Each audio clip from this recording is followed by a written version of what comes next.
Ողջույն, սիրելի հեռուստադիտողներ, եթերում դարձյալ ազատ շփումն է, դե ինչ մենք վերադարձանք արդեն մեկ ամսյա դադարից հետո կապված քարոզարշավի հետ եւ այսօրվանից վերսկսում ենք մեր աշխատանքները եւ ես հուսամ, որ նույն դիտողականությամբ, նույն հետաքրքրությամբ կշարունակվեն մեր եթերները Բնականաբար այսօր չենք կարող այլ բաներից խոսել, քան ընտրությունների արդյունքներն են, որոնք խիստ նախնական են իմիջիայլոց եւ ես խնդրում եմ, եթե օրվա վերջում մեկ այլ բան պարզվի, խնդրում եմ փոքրինչ ներողամիտ գտնվեք, որովհետեւ այս պայդրությամբ, երբ մենք ձայնագրում ենք հաղորդումը, ունենք այնպիսի պատկեր, որի շուրջ պետք է խոսենք, չենք կարող ենթադրել երևակայել։ Եթե լինեն անճշտություններ, ոչինչ, առաջիկայում կշտկենք, գիտեք, որ մեր մոտեցումը մեր խոսքի հիմնավոր խոսքի հանդեպ բավականին շատ ավելի խիստ է, քան որոշ ընդդիմադիրների մոտեցումը եւ չենք սիրում մանիպուլացնել մեր քաղաքացիներին, այլ փորձում ենք հիմնավորել այն ամեն ինչը, ինչ եզրահանգման, որ եկել ենք։ Ընդհանուր առմամբ միասին ենք շփվում, սա նաեւ որոշակիորեն ինտերակտիվ շփում ենթադրում, առավել եւս YouTube-յան էջում կարող եք թողնել ձեր մեկնաբանությունները, ձեր պատկերացումները, ժամանակ առ ժամանակ իհարկե կանդրադառնանք հաշվի առնելով քաղաքացիների ընդհանուր պատկերացումները։ Այս պահի դրությամբ կենտրոնական ընտրական հանձնաժողովի նախագահը ներկայացրեց, այսպես ասած, նախնական վերջնական թվերը, ասեմ, որ այնպես է կարգավորված հիմիկվա ընտրությունները, որ շատ, եթե անգամ վերահաշվարկ է տեղի ունենում, հավանականությունը 1-2 ձայնի տարբերության շատ փոքրանում է։ Իհարկե կանդրադառնանք նաև վարչապետի վաղաժամ խոսույթին եւ մեկնաբանությանը հաղթանակի հետ կապված։ Այնուամենայնիվ ունենք հետեւյալ պատկերը, քաղաքացիական պայմանագիրը 49.83%, Ուժեղ Հայաստանը 23.28%, Հայաստան դաշինքը 9.93%, Բարգավաճ Հայաստանը 3.996%, ինչի եմ սա շեշտում, թերևս սա ամենակարևորն է, այս ամեն ինչի մեջ, անցողիկ շեմը ի վերջո ԲՀԿ-ն հաղթահարում է, թե չի հաղթահարում։ Հիմա կանդրադառնանք։ Պետք է ասեմ, որ քաղաքացիական պայմանագրի 49.83%-ը բավականին մեծ թիվ է կազմում եւ աննախադեպ է հենց քաղաքացիական պայմանագրի համար, որքան էլ որ օրինակ 21 թվականին ավելի բարձր տոկոսով էր անցել քաղաքացիական պայմանագիրը եւ 70-ից ավել մանդատ, եթե չեմ սխալվում, 71 մանդատ էր վերցրել եւ դրանով բացարձակ մեծամասնություն ապահովել անգամ այն օրենքները, որոնք որ պետք է 1/3-ով թե 2/3-ով ընդունվեն, ինքը կարողանում էր միանձնյա դա անել, ինչը հիմա ենթադրում եմ, որ չի ստացվի ցավոք սրտի, ինչու եմ ասում, որովհետեւ ընդդիմադիրները ընդդիմադիրի նման չեն, եթե ունենայինք ժողովրդավարական ընդդիմություն, բնականաբար կասեի ուրախություն մեզ բոլորիս, որովհետեւ կցանկանայինք տեսնել իրոք հանրությանը եւ պետությանը անհրաժեշտ ազգային ժողով, որն էլ որ ոչ միայն կհակադրվեին իրար, այլ այդ հակադրումը կնպաստեր մեր պետականության զարգացմանը, հա։ Բայց ունենք այն ինչ որ ունենք, իհարկե դեռ կխոսենք սրանից, նոր աթոռ մաշացնողներ են եկել, տեսնենք ինչ կստացվի։ Հիմա, իսկ մասնակցության թվով օրինակ 21 թվականին տոկոսը բարձր էր քաղաքացիական պայմանագրի, բայց ընտրողների թիվը, եթե չեմ սխալվում, մոտավորապես 680,000 էր։ Եվ այս ընթացքում պետք է ասել, որ քաղաքացիական պայմանագիրը բարելավել է 38,000-ով առնվազն, որովհետև այս պայդրությամբ մոտավորապես 718,000 ընտրող են եղել, բայց քանի որ ընդհանուր մասնակցության թիվն էլ բարձր էր, բնականաբար տոկոսը այդտեղ մի փոքր ցածր է ստացվում։ Մասնակցության թվի բարձր լինելը, ասեմ, որ շատ ուրախացրել է ինձ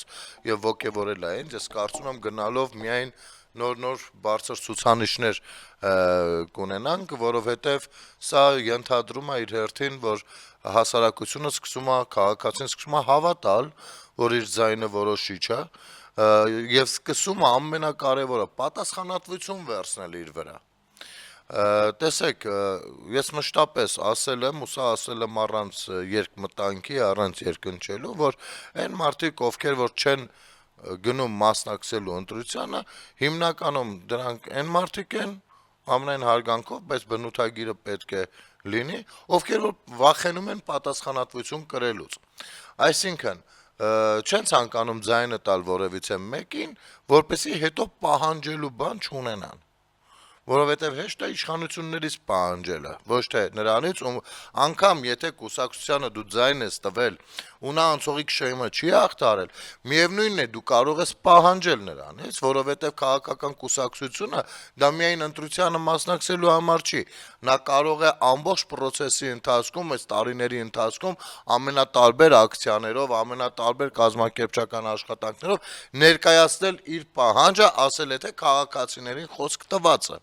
Հասկանում եք, բայց քանի որ դեռևս այդ ընկալումը չկա, մեր քաղաքացիները նախընտրում են ձայն չտալ, որպեսզի չպահանջեն, բայց դա բնութագրում են, գիտեք ինչ կերպով։ Դե մենք բանա, այնտեղ ոչ մեկ չկա, որ իրանց ընտրենք, չենք ուզում ոչ մեկին։ Կան, պարզապես դուք չեք ուզում հաշվի նստել ձեր պատասխանատվության զգացման հետ։ Սա է խնդիրը, լուրջ եմ ասում, որովհետև անգամ այս ընտրություններին կար մի ինքնալուծարվող կուսակցություն, որը ասում էր բոլորին դեմ եմ։ Եթե բոլորին դեմ ես, արի ընտրության ինձ ընտրի։ Ճիշտ է, ես շատ կասկածամտորեն եմ վերաբերվել եւ վերաբերվում այդ կուսակցությանը, բայց ամեն դեպքում դա կար, հա։ Այնպես որ չգնալ ընտրատեղամաս, եթե դու չես ընտրում, քո փոխարեն, տեսակ, Ռուսաստանից ինչքան եկան, բազմաթիվ, այսպես ասած, կաշառքներով, չգիտեմ ինչերով, շահախնդրորեն, պարտադրանքով, եւ այս ամեն ինչը պիտի սրանից հետո ստանա գնահատական եւ պիտի ստանա իրավական գնահատական, որովհետեւ այս արդյունքը, որը գրանցվեց, որ ինչի մասին ես շատ անհանգստանում եմ, իմ խնդիրը քաղաքացիական պայմանագրի հաղթել չհաղթելու մեջ չէր։ Իմ խնդիրն այն էր, որ հանկարծ դարձյալ Հայաստանը հետ չգլորվի դեպի ռուսական ճիրաններ ասելով ինչ նկատի ունեմ, նախ անկախության ու ինքնիշխանությունը չդրվեն հարցակային տակ, երկրորդ պատերազմի հարատևությունը չերաշխավորվի եւ երրորդ դա բռնապետական ռեժիմը եւ այսօրվա դրությամբ տնտեսական լրջագույն խնդիրներ ունի ինքը Ռուսաստանը, որ մնաց թե մենք հանկարծ սկսենք շարունակել միայն մի աղբյուրով փոխկապակցված լինել։ Իսկ ռուսամետ ուժերն էլ մեծ հաշվով բոլորը բացի այն որ իրանք ռուսամետ են, իրենք կարող են ռուսամետ լինել, ինձ դա քիչ է հետաքրքիր, իրենք իրենց սկզբունքայնությունը, բայց բացի ռուսամետ լինելը նրանց մեծ մասը նաեւ հավատարմագրված է FSB-ի մոտ։ Այսինքն հատուկ ծառայությունների, Ռուսաստանի հատուկ ծառայությունների շահերից են աշխատում։ Այստեղ է խնդիրը։ Եվ բնականաբար աշխարհի մյուս զարգացած երկրների արտաքին հետախուզությունները ունեն նմանատիպ տվյալներ ու նորմալ է, չէ, որ իրենց երկրի ղեկավարը, երբ որ A-կետից B կետ է գնում մի կարևորագույն հանդիպման, արտաքին հետախուզության ծառայությունը կարա տա այդ տվյալները, ինչից ելնելով տվյալ նախագահը կարա չցանկանա հանդիպել օրինակ Հայաստանի ղեկավարի հետ կամ Հայաստանում լրջագույն ներդրումային ծրագրեր չիրականացնեն։ Այդ որ մի զարգացած երկրի գործարարների միությունը կամ ղեկավարությունը կցանկանա գործ բռնել ամբողջովին ռուսական ազդեցության տակ գտնվող տարածքի հետ։ Ոչ մեկ։ Եվ բայց այնուամենայնիվ մեր հասարակության մեջ կա մի շերտ, ընդհանուր թվով մոտավորապես կարելի ասել 35-ից 40%, հա, եթե գումարում ենք 23% ուժեղ Հայաստան, գրեթե 10% Հայաստան դաշինք, դա եղավ 33, ԲՀԿ-ն մոտավորապես 4%, 38, այն կողքից էլ մի երկու բան, մոտավորապես 40%-ով ասում է, չէ, ես տենց եմ ուզում։ Ով դեռևս այդ Ռուսաստանի հետ հարաբերությունները տեսնում է ստրուկի, ճորտի կարգավիճակում։ Այստեղ պետք է նախ եւ առաջ ասեմ, որ իշխանությունները եւ քաղ հասարակությունը առհասարակ ահագին աշխատանք ունեն անելու։ Մշակույթի գործիչները այդ թվում մեր հասարակության մենտալիտետը բարձրացնելու, պետականությունը գնահատելու, ինքնիշխանությունը, անկախությունը գնահատելու ուղղությամբ սերունդների հետ լրջագույն աշխատանք է, սա շատ վտանգավոր է։ Սա վտանգ ես այդ մարդիկ, ովքեր որ կարծում են, որ Ռուսաստանի հետ կարելի է ունենալ այն նախկին հարաբերությունները, իրենք կարող են մտածել ինչ ցանկանում են, բայց այս ուղղությամբ պետք է աշխատանքներ տարվեն, որպեսզի դա չդառնա ազգային անվտանգության խնդիր, չվերածվի դրան։ Ես նույն կերպ կարող եմ վերաբերվել, օրինակ, եթե մեկը Ֆրանսիայի հատուկ ծառայություններում է հավատարմության փաստաթուղթ ստորագրել կամ Միացյալ Նահանգների, ես նույն կերպ կլինի վերաբերում, որովհետև այսպես թե այնպես այդ մարդիկ աշխատում են այլ երկրների շահերի օգտին։ Բայց դեռևս Հայաստանում նման բան չի արձանագրվել, միայն արձանագրվել է Ռուսաստանի Դաշնության մասով։ Ինչ-որ հիմա գանք թվերին ու ըստ նախնական պատկերացման ինչա ստացվում։ Տեսեք, 1000-ական մասով ԲՀԿ-ն կարծես թե չի անցնում, 4%-ի շեմը չի ախտարել, բայց այստեղ կա մի հետաքրքիր բայց։ Ես հատկապես մեջ բերեմ Ռոբերտ Ղևոնդյանի գրառումը, շատ հետաքրքիր է, ուրեմն որպես պարզաբանում ԲՀԿ կողմից շեմը հաղթահարելու վերաբերյալ։ Կենտրոնական ընտրական հանձնաժողովը հայտարարեց նախնական վերջնական արդյունքները։ Վերջնականը կլինի մոտ 1 շաբաթից, այն ամենավերջնականը։ Բայց պետք է ասեմ, որ էլի կրկնվեմ, որ այսօրվա ընտրություններում գրեթե բացառվում է անգամ 1-2 ձայնի տարբերությունը, որովհետև այդ հաշվարկը այնպես է կատարվում այնտեղ տեղում, որ գրեթե հնարավոր չի, որ շփոթեն այս մյուս թուղթը դնեն այն մյուսի մոտ, էլի, գրեթե հնարավոր չի, այսպես ասեմ։ Ըստ այդմ Բարգավաճ Հայաստանը ստացել է 3,996 հազարորդական տոկոս։ Ընտրական օրենսգրքի 143-րդ հոդվածի 4-րդ կետի համաձայն բոլոր թվաբանական գործողությունները կատարվում են ստորակետից հետո 2 թիվ կլորացմամբ, այսինքն 100-որդականը։ 3,996 հազարորդականը կլորացնելու դեպքում դառնում է 4։ Եթե լիներ օրինակ 3,994 հազարորդական, կկլորացվեր 3,99, այսինքն դա կհամարվեր, որ 4-ը շեմը չանցավ։ Տարբերությունը մոտավորապես 29,3 ձայն է ընդամենը։ Հետևաբար Բարգավաճ Հայաստան կուսակցությունը նախնական տվյալների համաձայն անցնում է խորհրդարան։ Սա պարոն Ղևոնդյանի գրառումն է, ես չգիտեմ որքանով է հետաքրքիր է իմանալու համար այս ամենը եւ հաշվի առնելու համար այս ամենը, ինչի համար շնորհակալ ենք պարոն Ղևոնդյանին, որ այս բարձաբանման համար։ Հասկացաք, չէ՞ ինչ է ստացվում։ Այսինքն 3,99 այն 1000-որդականը, քանի որ 6 է, ինքը ավելի մոտիկա կլորանալու դեպի 4-ին, քան 3,99-ին եւ պիտի կլորացվի։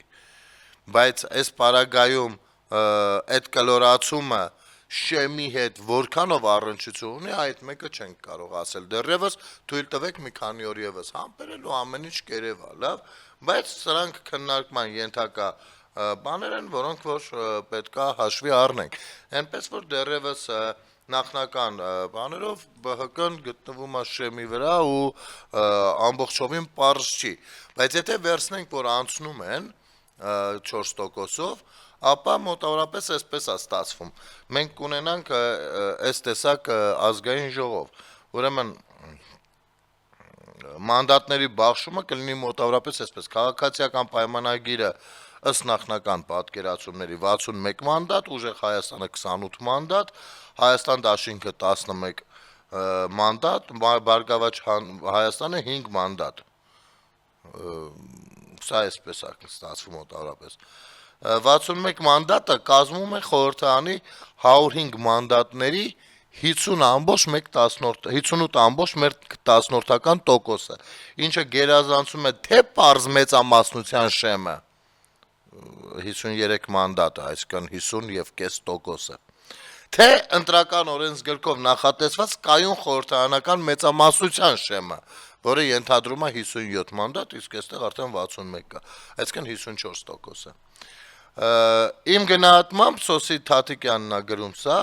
այս արդյունքը բավարար է առանց կոալիցիոն գործընկերների կառավարություն ձևավորելու,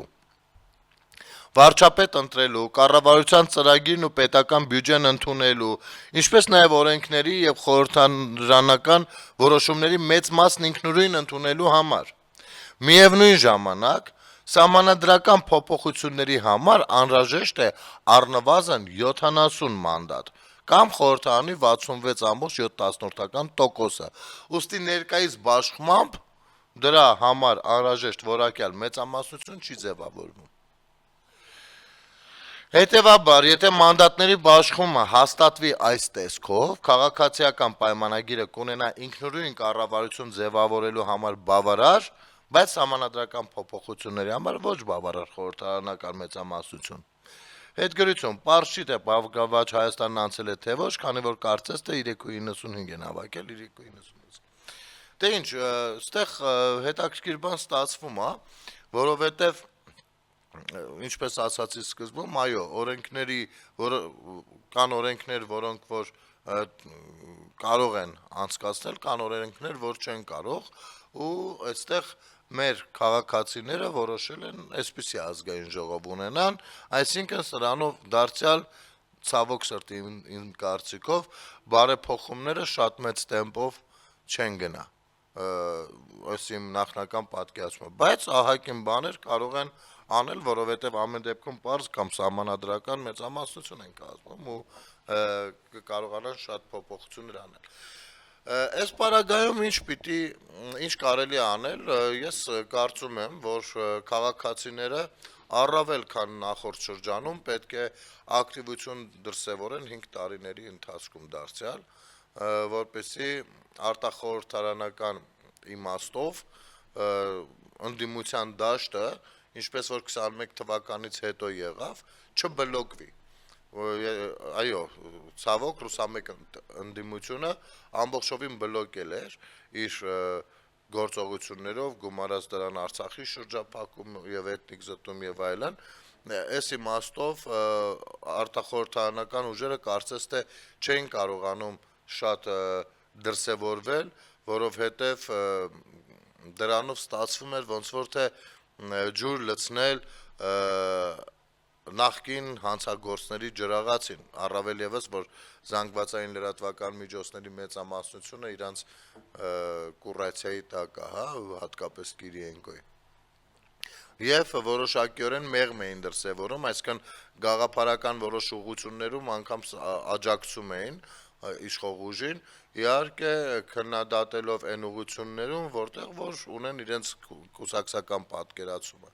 Այս պարագայում ամեն դեպքում ահռելի էր կաշկանդվածության չափը, որովհետև խնդիր կար քաղաքացիների մեջ թույլ չտալու շատ նեգատիվ մտնի, որը որ այսպես թե այնպես արհեստականորեն ուռում էր, արհեստականորեն լցնում էին մեր քաղաքացիների մեջ այդ նեգատիվը, հիմա էլ տեսեք դեռ մի գիշեր չի անցել, արդեն շատ բաներ նկատել ենք, ինչի համար որ որոշ անձիկ քրեական պատասխանատվության անպայման կենթարկվեն, բայց հիմա արդեն խնդիրը ուրիշ է, որովհետև քաղաքացիական պայմանագիր կուսակցությունը, եթե 21 թվականի ընտրությունների ընդառաջ նախապատրաստվում էր ավելի շատ ներկայանալ որպես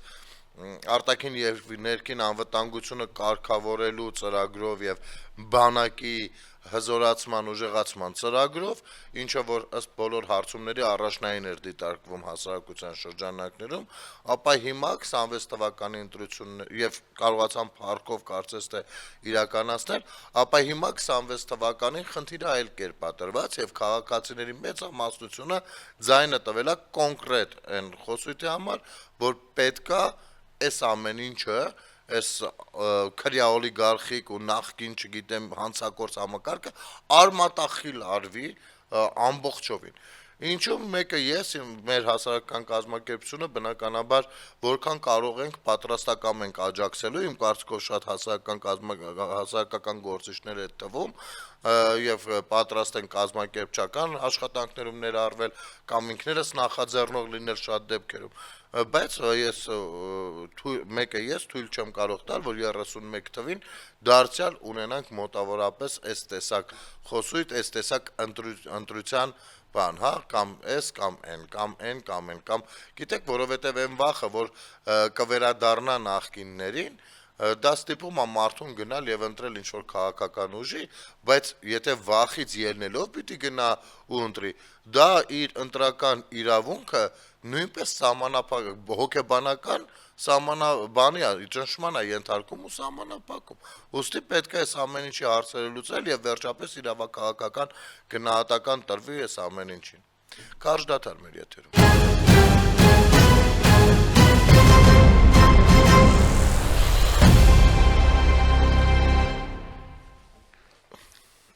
Վերադառնանք սիրելի հեռուստադիտողներ, բայց հանուն արդարության պետք է ասենք, որ այդ հոգեբանական տերորը նախ եւ առաջ նախաձեռնվել էր այն քաղաքացիների դեմ, ովքեր որ ժողովրդավարության ավելի շատ կողմնակից էին, որովհետև բոլորս շատ ուշադիր, շատ մանրակրկիտ տեսանք մեկ այլ օտար պետության, որն է Ռուսաստանի Դաշնությունը, ուղիղ միջամտությունը ամենատարբեր իրավիճակներում, սկսած ԶԼՄ-ներից, վերջացրած քաղաքական ուժերի ֆինանսավորելով, վերջացրած այն տվյալներից, որոնք որ հաստատվեցին, որ Ռուսաստանի Դաշնության հատուկ ծառայությունները այնտեղի ազդեցիկ մարդկանց ճնշում են գործադրել ու ուղարկել են, ասել են ոնց ուզում եք արեք, ամեն մեկը ձեր ազդեցության գոտին բան արեք, փող եք ծախսում, ինչ եք անում, չի հետաքրքրում, գնացեք ու Հայաստանը դարձրեք Ռուսաստան։ Ու մենք տեսանք այդ դեպքերը, անգամ սլիվները, հա, այդ արտահոսքերի մեջ մենք տեսանք այն կայքերը, հեռուստաալիքներն ու կայքերը, որոնք որ աշխատում էին եւ որոնց լրագրողները ամենաշատն էին բրիֆինգների ժամանակ վարչապետին հարցնում. «Բա Հայաստանում հիբրիդային պատերազմ կա», իրենք լինելով հիբրիդային պատերազմի գործիք։ Դուք գիտեք, որ ես դրա մասին շատ ասել ու հիմնավորել եմ, ներկայացրել ու հիմնավորել եմ, թե որքանով են նրանք հիբրիդային գործիք ընդդեմ Հայաստանի Հանրապետության։ Գուցե իրենք դա չեն գիտակցում, որովհետեւ առհասարակ գործիքները լինում են նաեւ օգտակար ապուշների տեսքով, հա, նրանց ուղեղը կարող ես լցնել մի բան, իրենք հավատան, որ իրանք լավ բան են անում, բայց իրականում վերջնարդյունքում ստացվի են ինչ-որ ուրիշներ ուզում։ Եվ այստեղ մի այլ խնդիր էլ կա, մենք մեր հայկական իրականության մեջ այնքան է դրվել ռուսականությունը, որ մենք կարծես թե Ռուսաստանին օտար երկիր չենք դիտարկում։ Ինչ է լրջագույն խնդիր է, առհասարակ բացի Հայաստանից ցանկացած երկիր օտար երկիր է, այլ երկիր է, հա, արտասահման, այսինքն սահմանից դուրս է։ Մենք ունենք չէ՞ տես բան, ասում ուր ես գնում, արտասահման, ասում չէ Ռուսաստան։ Կամ Ռուսաստանից գնում, ասում չէ արտասահման։ Ոնց որ Ռուսաստանը արտասահմանն է դա, արտասահման, սահմանից դուրս։ Մեր սահմաններից դուրս, դա դրանք օտար երկրներ են։ Մեկի հետ կունենաս լավ հարաբերություններ, մեկի հետ ոչ այնքան, մեկի հետ որոշակի խնդիրներ կլինեն, որոնք պետք է լուծեն, մեկի հետ ընդհանուր միջև ռազմական հակամարտության մեջ կլինես, բայց արտասահման են, այսինքն օտար երկրներ են։ Եվ մեր մոտ կարծես շատ նորմալ ենք վերաբերվում, երբ որ իմանում ենք, որ մի հատ լրտես են ձերբակալել, ով FSB-ի ագենտ է կոնկրետ։ Եվ գիտեք, մեկը ինձ համար շատ տհաճ էր տեսնել, որ Բարգավաճ Հայաստանին, ամենայն անկեղծությամբ եմ ասում, 4% ձայն է գնում։ Այն պարագայում, երբ որ իրանց երկրորդ համար Անդրանիկ Թևանյանին նոր են ձերբակալել լրտեսության համար, եւ այն պարագայում, որ ի աջակցություն ես լրտեսի, նրանք ամբողջ թիմով դուրս են եկել, չգիտեմ, ազատություն քաղբանտարկյալ էին գոռում, թե ինչ էին գոռում, ես շատ գիտեմ այնտեղ։ Շատ տհաճ է դա տեսնել։ Շատ տհաճ է տեսնել, որ սկզբունքայնության որոշակի դրսևորում չենք ցուցաբերում։ Այսինքն, մենք ասում ենք, բա թուրքը, բայց չգիտես ինչի, երբ որ Լուկաշենկոն կոնկրետ Հայաստանին վերաբերվում է շատ sense վերամբար ձևով, հաշվի առնելով, որ այստեղ ունի այդպիսի ընկերներ, գործընկերներ ու ինչ ուզում խոսում, հա, ընդཐུպ մինչև բառացի ասում է, որ ինքը ներգրավված է եղել բանը Ադրբեջանի օկտին աշխատելու պրոցեսներում, Հայաստանի դեմ, Արցախի դեմ, եւ ոչ միայն ռազմական գործողություններում, այլ նաեւ արտաքին դիվանագիտական ոլորտում, իսկ դա հսկայական աջակցություն է, այնուամենայնիվ 4% շրխկ էլի։ Ասենք, սա ցավալի է տեսնել ու նկատել։ Ցավալի է, այո, տեսնել, որ մեր հասարակության մոտավորապես 10% է ընտրողների 9 քանիսը 10%-ը կլորացած խոսենք, լավ, ոչինչ։ Բանը պատրաստակամորեն գնացել ձայնատվել մի քաղաքական ուժի,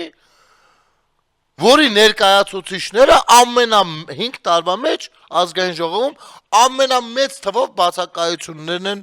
գրանցել։ Աշխատանքից բացակայությունները։ Խոսքը չի գնում նրա մասին, որ իրենք դուրս են եկել ինչ-որ ակցիաների ու չգիտեմ ինչ-որ դիմադրության շարժումներ անելու, ոչ, որովհետև այդ դեպքում իրենք միևնույն է գալի քարտը ճտցնում էին գնում էին, որ իբր ներկա են, բայց քաղաքական բան են անում, հա, բողոքի ակցիա են անում։ Պատկերացնեք, մենակ ազգային ժողովի փոխնախագահ ընտրված հետո, չգիտեմ, ինչ որ կերպ այդտեղից թռած Իշխան Սաղաթելյանը միայն 100-ից ավել բացակայություն ունի։ 100-ից ավել բացակայությունը գիտեք ազգային ժողովի աշխատանքային գրաֆիկի մեջ ինչ է նշանակում։ Նշանակում է, որ նա գրեթե չի եկել ազգային ժողով։ Բայց մեր քաղաքացիները ասում են, հա, տես լոդերներին կարող ենք տանել ինչ-որ ձեն տալ։ Մենք ուզում ենք, որ մեր ազգային ժողովում գործի չգնան մարդիկ։ Սա է, մոտավորապես 10%-ը, ասել է մոտավորապես սա։ Որպեսզի չթրքանանք, պետք է աշխատանքի չգնանք։ Մոտավորապես սա է ստացվում, եթե կպցնում ես իրար, էլի լոզունգներն ու գործողությունը։ Կամ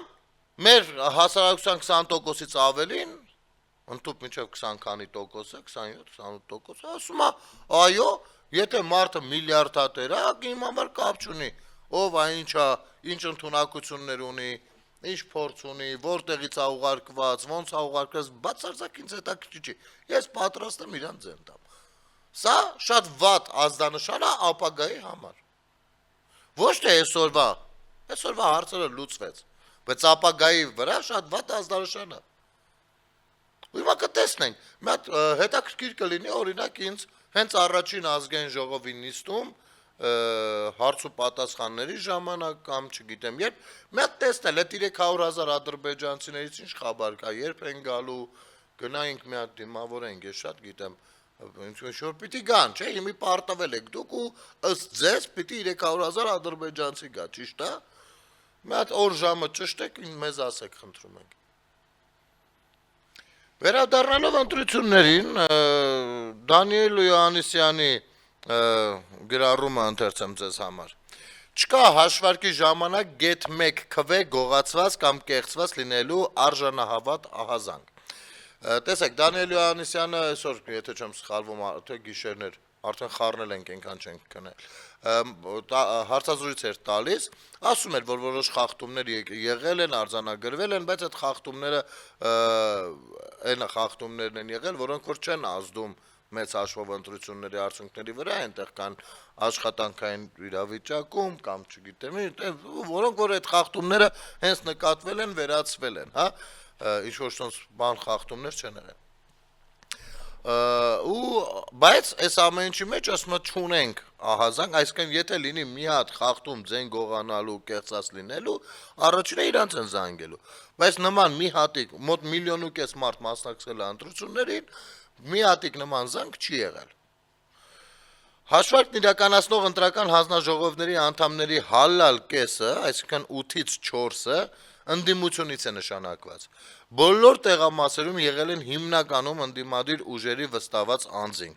Համարյա բոլոր տեղամասերում եղել են դիտորդներ կամ լրագրողներ։ Տեղամասերի տեսախցիկների մոտ 98%-ը նորմալ աշխատել են, այսինքն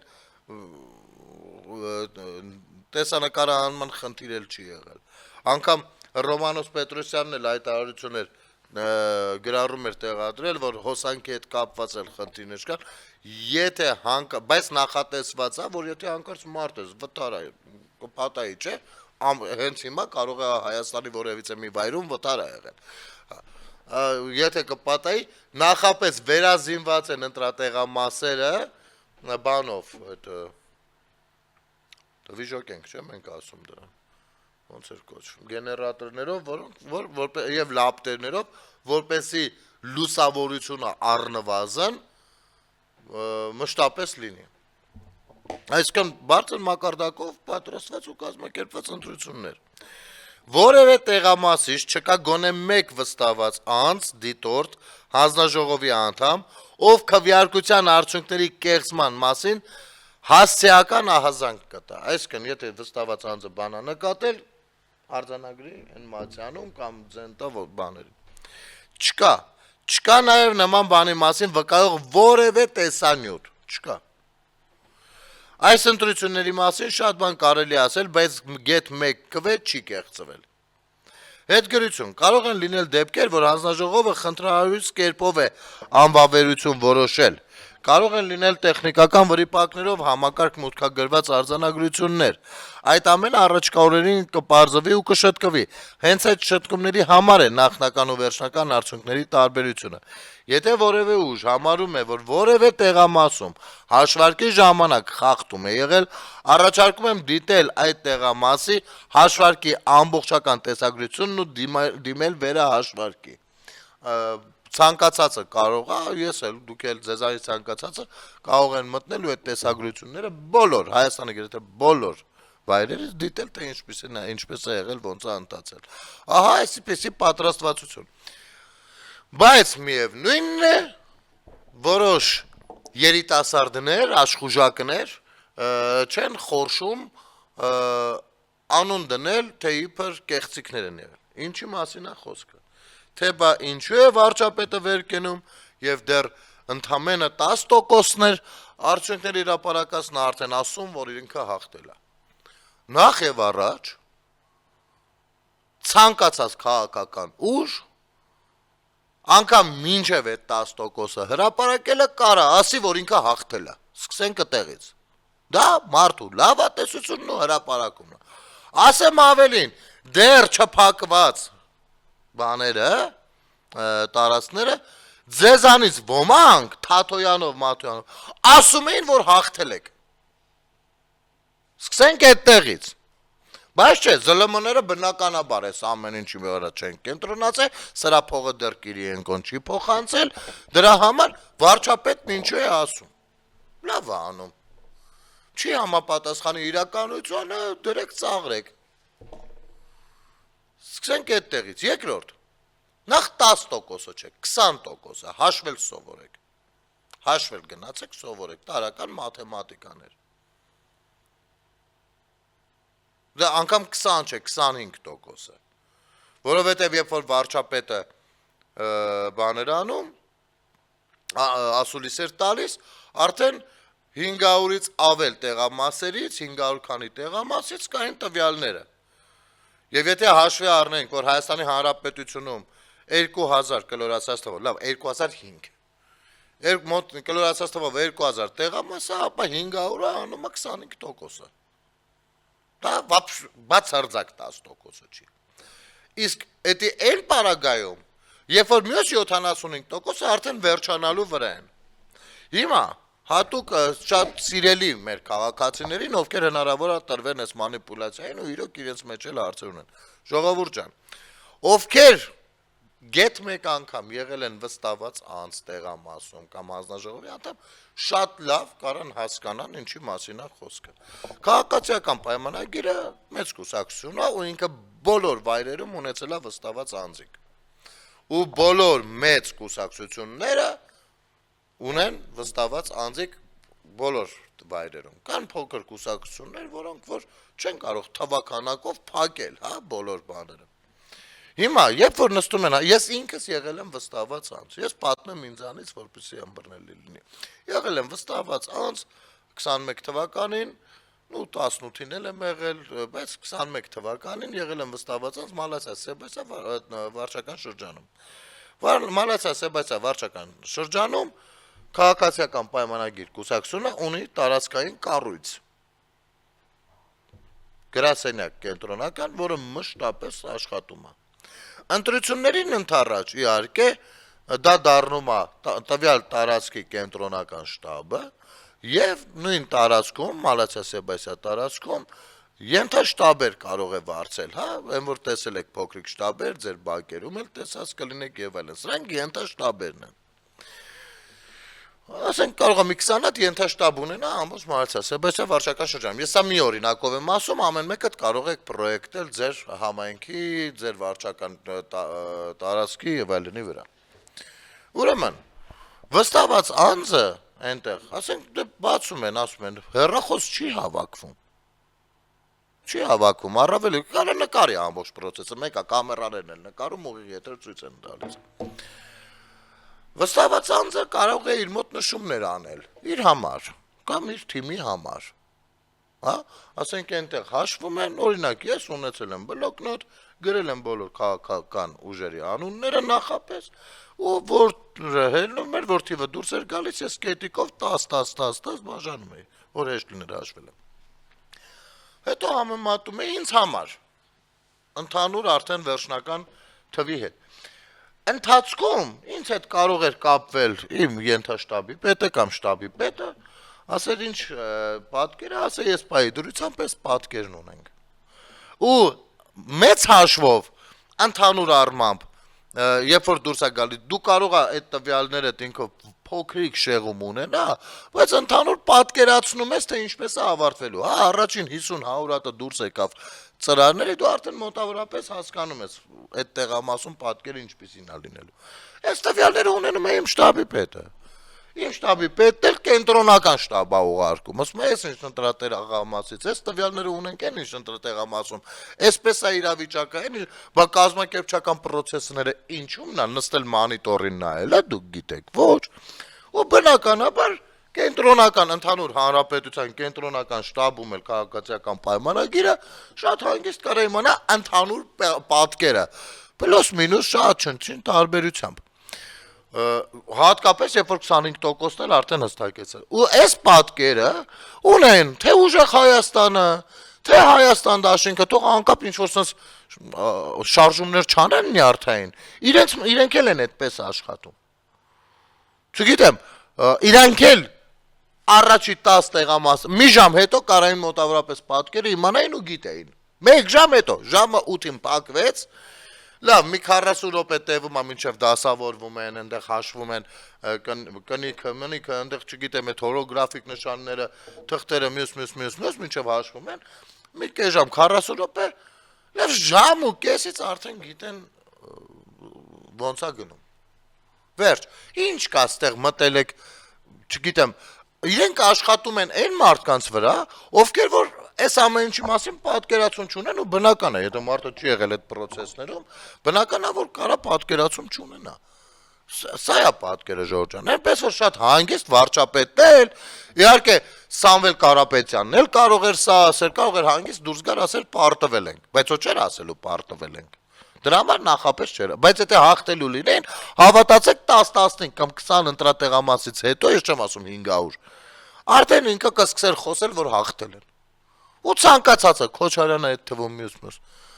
Բայց կամ որ իրենք պարտվել են, իրենք վաղաժամ չեն ուզեցել դրա մասին ասեն։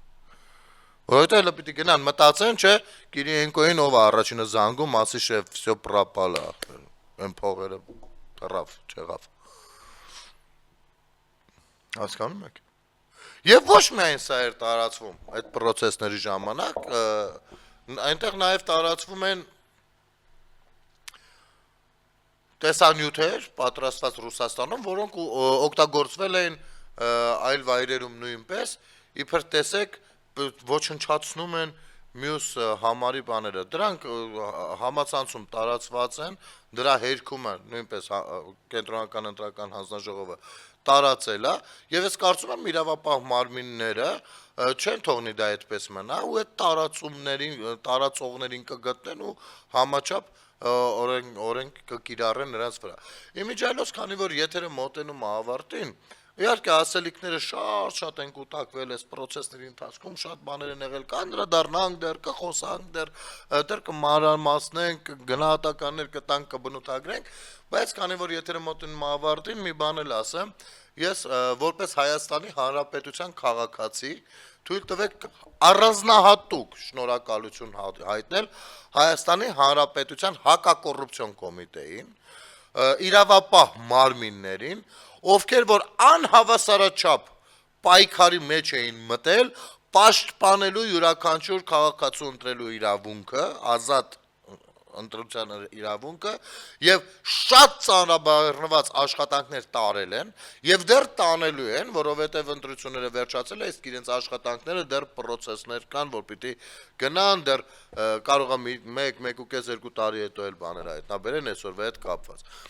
Շնորհակալություն եմ հայտնում, որ ինչ եմ ասում անհամաչափ, որովհետև բոլորս ենք հասկանում, թե Հայաստանի Հանրապետության հակակոռուպցիոն կոմիտեն կոնկրետ ում հետ գործ